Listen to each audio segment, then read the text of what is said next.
നമസ്കാരം. സ്പോട്ട് ലൈവിലേക്ക് സ്വാഗതം.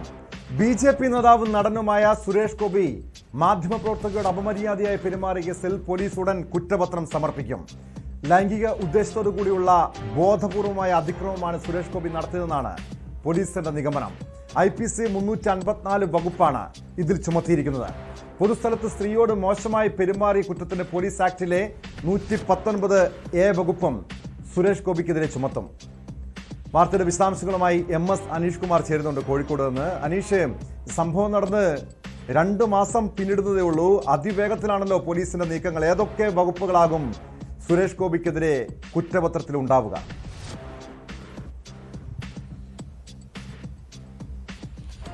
ടോം, തീർച്ചയായും കഴിഞ്ഞ ഒക്ടോബർ 27-നാണ് ഈ കേസിന് ആസ്പദമായ സംഭവം. കോഴിക്കോട് സ്വകാര്യ ഹോട്ടലിൽ വെച്ച് മാധ്യമപ്രവർത്തകരുമായി സംസാരിക്കുന്നതിനിടെയാണ് മാധ്യമപ്രവർത്തകരുടെ മേൽ സുരേഷ് ഗോപി കൈ കൊണ്ട് സ്പർശിച്ചത്. ആദ്യം ഇത്തരത്തിൽ ദേഹത്ത് തൊടാനുള്ള നീക്കം മാധ്യമപ്രവർത്തകർ തടയുന്നതടക്കം ദൃശ്യങ്ങളിൽ നിന്ന് വ്യക്തമാണ്. രണ്ടാമത് വീണ്ടും സുരേഷ് ഗോപി മുകളിലേക്ക് കൈവെക്കുകയും ചെയ്തു. സമൂഹ മാധ്യമങ്ങളിലടക്കം ഈ ദൃശ്യങ്ങൾ വളരെ വലിയ രീതിയിൽ പ്രചരിപ്പിക്കപ്പെടുന്ന ഒരു സാഹചര്യമുണ്ടായി. ഇതേ തുടർന്നാണ് മാധ്യമപ്രവർത്തക പോലീസിൽ പരാതി നൽകിയത്. പിന്നീട് താമരശ്ശേരി മജിസ്ട്രേറ്റിന് മുമ്പാകെ രഹസ്യമൊഴി അടക്കം രേഖപ്പെടുത്തുകയും ചെയ്തിരുന്നു.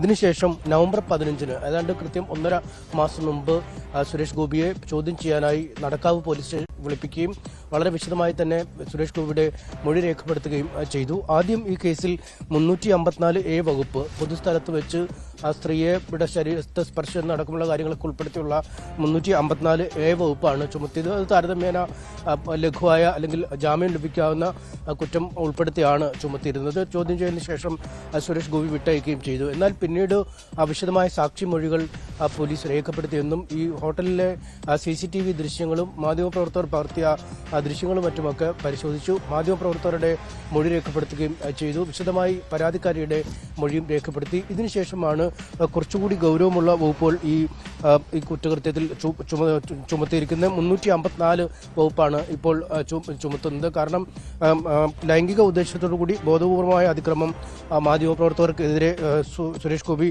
നടത്തിയെന്നാണ് അന്വേഷണത്തിന് ശേഷം പോലീസ് കണ്ടെത്തിയിരിക്കുന്നത്. ഇത് സാധൂകരിക്കുന്ന തെളിവുകളും അന്വേഷണത്തിൽ വെളിവായി എന്ന് പോലീസ് പറയുന്നു. അതുകൊണ്ട് തന്നെ 354 വകുപ്പ് പ്രകാരമാണെങ്കിൽ ജാമ്യമില്ലാത്ത വകുപ്പാണ്. 2 വർഷം വരെ തടവ് ശിക്ഷയും പിഴയും ലഭിക്കാവുന്ന കുറ്റങ്ങളുമാണ്. ഒപ്പം കേരള പോലീസ് ആക്ടിലെ 119A വകുപ്പും കുറ്റപത്രത്തിൽ ഉൾപ്പെടുത്തുമെന്നാണ് പോലീസിൽ നിന്ന് നമുക്ക് ലഭിക്കുന്ന വിവരം. പൊതുസ്ഥലത്ത് സ്ത്രീയോട് മോശമായി പെരുമാറിയ കുറ്റമാണ് ഈ വകുപ്പിൽ ഉള്ളത്. അന്വേഷണം അവസാന ഘട്ടത്തിലേക്ക് കടക്കുകയാണ്. അതുകൊണ്ട് തന്നെ ഉടൻ കുറ്റപത്രം നൽകുമെന്നും പോലീസ് അറിയിക്കുന്നു. നമുക്കറിയാം, തൃശൂരിലെ തെരഞ്ഞെടുപ്പിൽ സ്ഥാനാർത്ഥിയായി സുരേഷ് ഗോപി മത്സരിക്കുന്ന അടക്കമുള്ള വാർത്തകൾ അന്തരീക്ഷത്തിലേക്ക് വരുന്നതിനിടെയാണ് വളരെ വേഗം അന്വേഷണം പൂർത്തിയാക്കി ഈ കേസിൽ കുറ്റപത്രം സമർപ്പിക്കാനൊരുങ്ങുന്നത്. അക്ഷരാർത്ഥത്തിൽ ഒരു പ്രതിരോധത്തിലേക്ക് സുരേഷ് ഗോപിയെ നീക്കുക എന്ന ലക്ഷ്യവും ഒരുപക്ഷെ ഈ വളരെ പെട്ടെന്നുള്ള കുറ്റപത്ര സമർപ്പണത്തിന് പിന്നിലുണ്ട് എന്ന് വേണമെങ്കിൽ കരുതാം. എന്തായാലും ഈ കുറ്റപത്രത്തിൽ പുതിയ വകുപ്പുകൾ അല്ലെങ്കിൽ ഗൗരവമുള്ള വകുപ്പുകൾ കൂടി ഉൾപ്പെടുത്തുന്ന സാഹചര്യത്തിൽ സുരേഷ് ഗോപി മുൻകൂർ ജാമ്യം തേടി ഹൈക്കോടതിയെ സമീപിക്കുന്നത് അടക്കമുള്ള കാര്യങ്ങളും മറുവശത്ത് നടക്കുന്നുണ്ട്. ടോം, അനീഷ് സൂചിപ്പിച്ചതുപോലെ സുരേഷ് ഗോപിയുടെ മുൻകൂർ ജാമ്യാപേക്ഷ ഹൈക്കോടതിയുടെ പരിഗണനയിലുണ്ട്. ഈ വിഷയത്തിൽ, അതായത് മുൻകൂർ ജാമ്യാപേക്ഷയിൽ ഹൈക്കോടതി സർക്കാരിൻ്റെ, അതായത് നടക്കാവ് പോലീസിനോട് നിലപാട് തേടിയിട്ടുണ്ട്. അതോടൊപ്പം തന്നെ മാധ്യമപ്രവർത്തകർക്കും കോടതി നോട്ടീസ് അയച്ചിട്ടുണ്ട്. ഇന്ന് ഹൈക്കോടതിയുടെ ഈ ജാമ്യാപേക്ഷയിലുള്ള നടപടികൾ എങ്ങനെയാണ് അനീഷ്?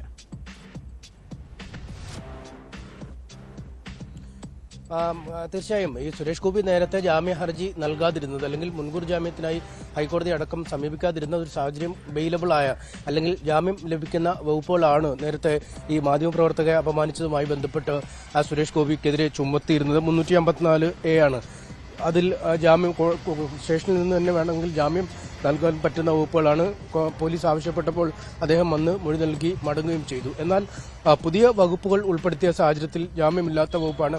ഒരുപക്ഷെ പോലീസിന് വേണമെങ്കിൽ സുരേഷ് ഗോപിയെ അറസ്റ്റ് ചെയ്യാനുള്ള ഒരു തടസ്സമില്ല. കാരണം ജാമ്യമില്ലാത്ത വകുപ്പാണ് ഈ തവണ ഉൾപ്പെടുത്തിയിരിക്കുന്നത്. അതുകൊണ്ട് നേരത്തെ തന്നെ നോട്ടീസ് നൽകി വീണ്ടും സുരേഷ് ഗോപിയെ ചോദ്യം ചെയ്യാനായി വിളിപ്പിക്കും, ഒരുപക്ഷെ അറസ്റ്റിലേക്കും എന്നതടക്കമുള്ള ചില സൂചനകളൊക്കെ പുറത്തു വന്നെങ്കിലും അന്വേഷണം പൂർത്തിയാക്കി കോടതിയിൽ എത്രയും പെട്ടെന്ന് കുറ്റപത്രം സമർപ്പിക്കുക എന്നൊരു നീക്കത്തിലേക്ക് പോലീസ് കടക്കുന്നുവെന്നാണ് മനസ്സിലാക്കാൻ കഴിയുന്നത്. അറസ്റ്റ് അടക്കമുള്ള കാര്യങ്ങളെക്കുറിച്ച് ഈ ഘട്ടത്തിൽ കാര്യമായ ആലോചന ഇല്ല എന്നാണ് നമുക്ക് മനസ്സിലാക്കാൻ കഴിയുന്നത്. പക്ഷേ അപ്രതീക്ഷിതമായ ഒരു നീക്കമുണ്ടായാൽ, അറസ്റ്റ് ഉണ്ടായാൽ അതിൽ വലിയ ഒരു പ്രതിരോധത്തിലാവുന്ന സാഹചര്യമുണ്ട്. അതുകൊണ്ട് തന്നെയാണ് സുരേഷ് ഗോപി കോടതിയെ സമീപിച്ചിരിക്കുന്നത്. എന്തായാലും പ്രതിഭാഗത്തിന് വാദിക്കാൻ നിരവധി കാര്യങ്ങളുണ്ട് ഈ മുൻകൂർ ജാമ്യം ലഭിക്കുന്നതുമായി ബന്ധപ്പെട്ട്. അതിൽ ഏറ്റവും പ്രധാനമായ കാര്യം ഇതിന്റെ അന്വേഷണം ഏതാണ്ട് ഏറെക്കുറെ പൂർത്തിയായി കഴിഞ്ഞിരിക്കുന്നു എന്നത് തന്നെയാണ്. ഒരു കേസുമായി ബന്ധപ്പെട്ട അന്വേഷണം പൂർത്തിയായാൽ ആ പ്രതിയെ പിന്നീട് ഡിറ്റൻഷൻ, അതായത് കസ്റ്റഡിയിൽ വെച്ച് ചോദ്യം ചെയ്ത് ആ കേസുമായി ബന്ധപ്പെട്ട തെളിവ് ശേഖരിക്കേണ്ട ആവശ്യമില്ല എന്നത് തന്നെയാണ് സുരേഷ് ഗോപി ഇതിൽ ഏറ്റവും പ്രധാനമായി ഉന്നയിക്കുക. ഒപ്പം ഈ കേസിലെ സാക്ഷികളെ പൂർണ്ണമായും മൊഴി രേഖപ്പെടുത്തി കഴിഞ്ഞിരിക്കുന്നു. പരാതിക്കാരിയായ മാധ്യമപ്രവർത്തകരുടെ രഹസ്യമൊഴി മജിസ്ട്രേറ്റിന്റെ സാന്നിധ്യത്തിൽ രേഖപ്പെടുത്തുകയും ചെയ്തിരിക്കുന്നു. അതുകൊണ്ട് സാക്ഷിമൊഴികളുമായി ബന്ധപ്പെട്ട സാക്ഷിമൊഴികളെ സ്വാധീനിക്കാൻ ശ്രമിക്കുന്നു, അല്ലെങ്കിൽ ആ സാക്ഷിമൊഴികൾ ഇനിയും രേഖപ്പെടുത്താനുണ്ട് എന്നടക്കമുള്ള കാര്യങ്ങൾ ഇനി കാര്യമായി ഈ കേസിൽ പ്രസക്തമല്ല. അതുകൊണ്ട് ആ രണ്ടാമത്തെ കാര്യവും പൂർത്തിയായി കഴിഞ്ഞിരിക്കുന്നു എന്ന് സുരേഷ് ഗോപിക്ക് വാദിക്കാം.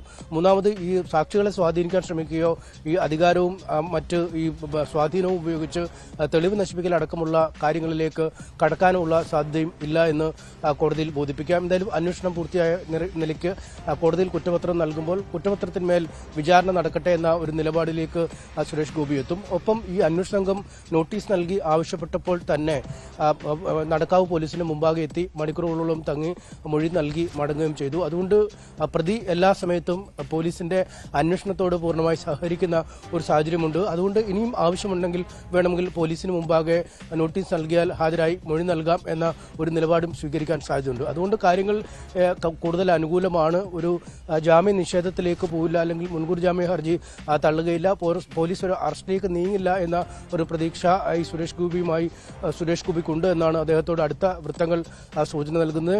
ന്യായമായും ഒരു ഹർജി നൽകുമ്പോൾ പക്ഷേ അനീഷ്, എങ്ങനെയാണ് BJP ഈ വിഷയത്തെ കാണുന്നത്? കാരണം നമുക്കറിയാം, അനീഷ് നേരത്തെ സൂചിപ്പിച്ചതുപോലെ നവംബറിൽ ഈ കേസുമായി ബന്ധപ്പെട്ട് സുരേഷ് ഗോപിയെ നടക്കാവ് പോലീസ് ചോദ്യം ചെയ്യാൻ വിളിപ്പിച്ചിരുന്നു. അന്ന് വലിയ BJPയുടെ ഭാഗത്തു നിന്നും വലിയ പ്രതിരോധ കോട്ട കിട്ടിയിരുന്നു. അതായത് വലിയ പ്രതിഷേധം തന്നെ ഉണ്ടായിരുന്നു.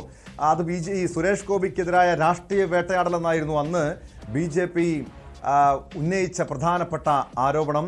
സമാനമായ രീതിയിലുള്ള, അതായത് സുരേഷ് ഗോപിക്കെതിരെ ഇപ്പോൾ ജാമ്യമില്ലാ വകുപ്പുകൾ കൂടി ചുമത്തുന്നതോടുകൂടി ഏത് രീതിയിലാണ് BJP ഈ വിഷയത്തെ കാണുന്നത്? അതായത് സുരേഷ് ഗോപിക്കെതിരായ രാഷ്ട്രീയ വേട്ടയാടലായി മാത്രം ഇതിനെ വ്യാഖ്യാനിക്കാൻ പറ്റുമോ?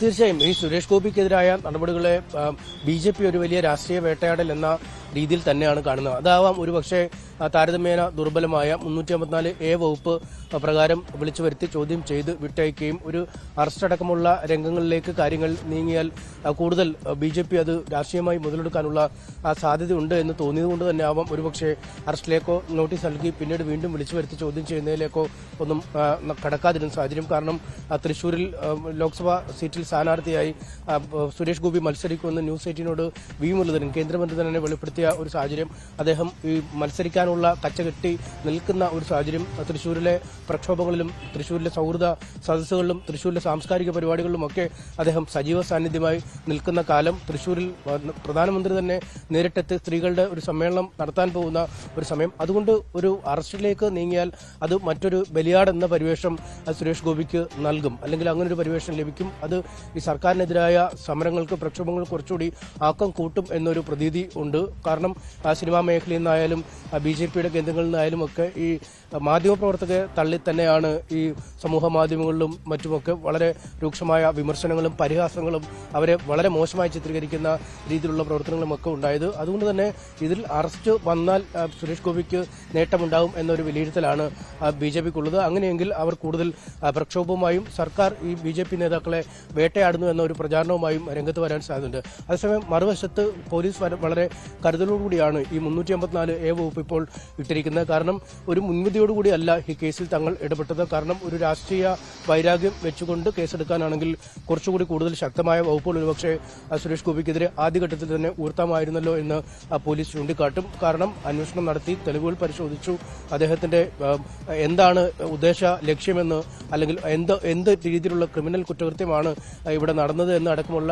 കാര്യങ്ങൾ പരിശോധിച്ച ശേഷം മാത്രമാണ് 354 എന്ന വകുപ്പിലേക്ക് നടപടികളിലേക്ക് പോലീസ് നീങ്ങിയത്. അതുകൊണ്ട് കൃത്യമായി നീതിയുക്തമായി തന്നെയാണ്, നിഷ്പക്ഷമായി തന്നെയാണ് കേസ് അന്വേഷിച്ചതെന്ന് പോലീസിന് വാദിക്കാൻ കഴിയും. ഇനിയൊരു അറസ്റ്റ് വേണമോ എന്ന ചോദ്യത്തിന് പോലീസ് എന്ത് മറുപടി കോടതിയിൽ നൽകുമെന്ന കാര്യമാണ് ഇനി നമുക്കറിയാനുള്ളത്. അന്വേഷണം പൂർത്തിയായി ഇനി കുറ്റപത്രത്തിലേക്ക് കടക്കുന്നു എന്നറിഞ്ഞാൽ ഒരുപക്ഷെ ഇനി അറസ്റ്റ് വേണ്ടി വരില്ല എന്ന് പറയുന്നു. പക്ഷേ കോടതിയിലെത്തുമ്പോഴാണ് ഇതിൽ അക്ഷരാർത്ഥത്തിൽ സുരേഷ് ഗോപിക്ക് പിന്നീട് ഒരു പരീക്ഷണമായി മാറുന്നത്. കാരണം ഒരു സ്ത്രീയുടെ സമ്മതമില്ലാതെ അവരുടെ ശരീരത്തെ സ്പർശിച്ചാൽ സ്ത്രീക്ക് പരാതി ഉണ്ടെങ്കിൽ അതിന്മേൽ നടപടിയെടുക്കുക, കൃത്യമായ രീതിയിൽ കോടതിക്ക് മുന്നോട്ട് പോകേണ്ടി വരും. അവിടെ തന്റെ പൂർവ്വകാല ചരിത്രമോ താൻ സ്ത്രീകളെ ബഹുമാനിക്കുന്ന ആളാണ് അല്ലെങ്കിൽ സിനിമാ മേഖലയിലെ സ്ത്രീകളുമായൊന്നും താൻ അപമര്യാദയായി പെരുമാറിയിട്ടില്ല എന്നൊന്നും പറഞ്ഞാൽ ഒരുപക്ഷെ കാര്യം നടന്നു വരുന്നില്ല. ഇരയായ സ്ത്രീക്ക് പരാതി ഉണ്ടെങ്കിൽ അവർക്ക് സുരേഷ് ഗോപിയുടെ സ്പർശനം അരോചകമായി തോന്നിയെങ്കിൽ കോടതിയുടെ ഭാഗത്തു നിന്ന് ഒരു നിലപാടുണ്ടാവും, നടപടി ഉണ്ടാവും.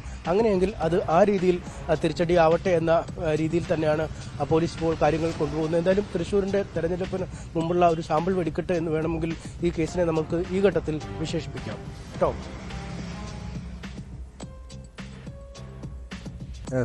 വ്യക്തമാണ്. MS അനീഷ് കുമാറാണ് വിവരങ്ങൾ നൽകിയത്. മാധ്യമപ്രവർത്തകരുടെ അപമര്യാദയായി പെരുമാറിയ കേസിലാണ് നടനും BJP നേതാവുമായ സുരേഷ് ഗോപിക്കെതിരെ കുറ്റപത്രം സമർപ്പിക്കാൻ പോലീസ് ഒരുങ്ങുന്നത്.